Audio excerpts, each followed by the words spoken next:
Hi hello friends, welcome to back our channel. నేను ఈరోజు వీడియోలో అందరికీ యూజ్ అయ్యి కొన్ని టిప్స్ షేర్ చేస్తున్నానండి. ప్లీజ్ ఈ వీడియోని స్కిప్ చేయకుండా లాస్ట్ వరకు చూడండి. ఆ టిప్స్ ఏమో అని చూద్దామండి. టిప్ నెంబర్ 1, నేను ఇక్కడ ఒక చిన్న బౌల్ తీసుకున్నానండి. ఇందులో బేకింగ్ సోడా కొంచెం తీసుకున్నానండి. మీ ఇంట్లో ఏ పేస్ట్ యూజ్ చేస్తారో ఆ పేస్ట్ తీసుకోండి. బాగా మిక్స్ చేయండి. నేను సెన్సోడైన్ పేస్ట్ వేస్తున్నానండి. బాగా గట్టిగా కావాలండి. సేమ్ మనము చపాతీ పిండి కలుపుతాం కదా, ఆ విధంగా గట్టిగా కావాలండి. అకస్మాత్తు సోడా కొంచెం తక్కువ వస్తే ఇంకా కొంచెం వేసుకొని బాగా కలపండి. చూడండి, నేను పిండి చూపిస్తున్నాను. ఈ విధంగా కలుపుకోవాలండి. ఇది మీరు చిన్న చిన్న ఉండలుగా చేసుకోవాలండి. ఇది ఏ విధంగా యూజ్ చేయాలో చూపిస్తానండి.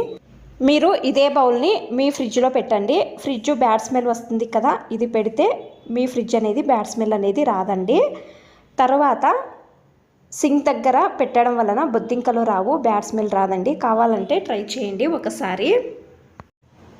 టిప్ నెంబర్ 2, చక్కెరను మనము బాక్స్లో స్టోర్ చేస్తాం కదండి. కొంచెం తేమ అయినట్టు అవుతుంది కదా, ఉప్పు బాక్స్లో కానీ చక్కెర బాక్స్లో కానీ అవుతుంది కదా. ఆ విధంగా మీరు ఏం చేయాలి అంటే, ఒక కాటన్ బట్టలో కొంచెము రైస్ వేసి టిష్యూ పేపర్లో అయినా వేసుకోవచ్చండి. నేను కాటన్ బట్ట యూజ్ చేస్తున్నానండి. వెనుకాల ఒక రబ్బర్ బ్యాండ్ అనేది వేయండి. ఇది మీరు చక్కెర బాక్స్లో కానీ ఉప్పు బాక్స్లో కానీ పెట్టడం వలన ఎక్స్ట్రా తేమాంశం అంతా పీల్చుకుంటుందండి. ట్రై చేయండి ఒకసారి. టిప్ నెంబర్ 3, గ్యాస్ పైన పెట్టానండి. బాండ్లీలో కొంచెం రాళ్ళ ఉప్పు వేసాను. పసుపు 1 టేబుల్ స్పూన్ వేసి వేయించండి. గ్యాసు మీడియం ఫ్లేమ్లో పెట్టి వేయించండి. హై ఫ్లేమ్లో వేయించకూడదండి.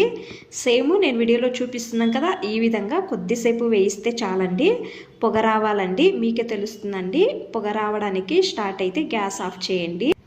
మీరు వేయించేటప్పుడు ఏం చేయాలి అంటే, సైడ్లో కర్చీఫ్ లేదా బట్ట కానీ వేసి పెట్టండి. నేను కర్చీఫ్ రెడీగా పెట్టానండి. చూడండి, పొగ రావడానికి స్టార్ట్ అయ్యిందండి. ఆ టైంలో గ్యాస్ అనేది ఆఫ్ చేయండి. చూడండి, ఈ విధంగా అండి. ఇప్పుడు కర్చీఫ్ లోపలకు నేను ఇది వేస్తున్నానండి. సేమ్ నేను వీడియోలో చూపించే విధంగా గంటు వేయండి.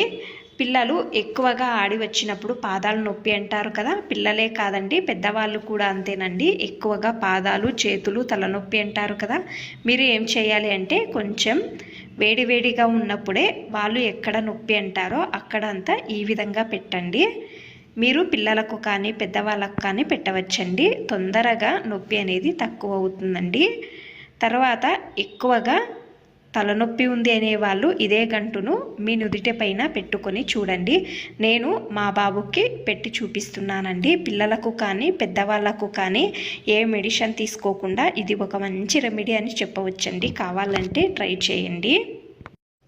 ఏమైనా కొంచెం చల్లగా అయితే తర్వాత కొంచెం వేడి చేసుకోండి. కొంచెం వేడిగానే పెట్టాలండి. ఈ విధంగా పెడితే తొందరగా తలనొప్పి తక్కువ అవుతుందండి. ట్రై చేయండి.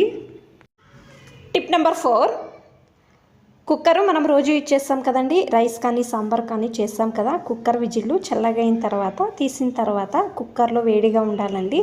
మీరు ఏం చేయాలి అంటే, ఆమ్లెట్ చేసినప్పుడు మనము గ్లాసు యూజ్ చేసి ఉంటే, లేకపోతే ఫిష్ చేసినప్పుడు గ్లాస్లో ఏమైనా స్మెల్ వస్తుంటే గ్లాస్ను ఈ విధంగా తిప్పి పెట్టండి. కొద్దిసేపు వదిలేస్తే గ్లాస్లో ఏ స్మెల్ అనేది రాదండి. తర్వాత ఈ బాటిల్ కూడా అంతేనండి. స్మెల్ వస్తుంటే బాటిల్ను ఈ విధంగా తిప్పి పెట్టండి. కొద్దిసేపు తర్వాత నీళ్ళలో బాగా వాష్ చేస్తే ఏ లిక్విడ్ వేసే అవసరం లేదండి. చూడండి, నార్మల్ వాటర్తో వాష్ చేసుకొని చూపిస్తున్నాను. ఈ విధంగా బాటిల్లో కూడా ఏ బ్యాడ్ స్మెల్ అనేది రాదు. కావాలంటే ట్రై చేయండి ఈ టిప్స్. మీకు అన్ని టిప్స్ ఇష్టమైతే ప్లీజ్ ఒక లైక్ చేయండి. ఇంకా ఎక్కువ మంది నా ఛానల్ని సబ్స్క్రైబ్ చేసుకోకుండా చూస్తున్నారు. ప్లీజ్ సబ్స్క్రైబ్ చేసుకోండి. Thanks for watching. ధన్యవాదాలు.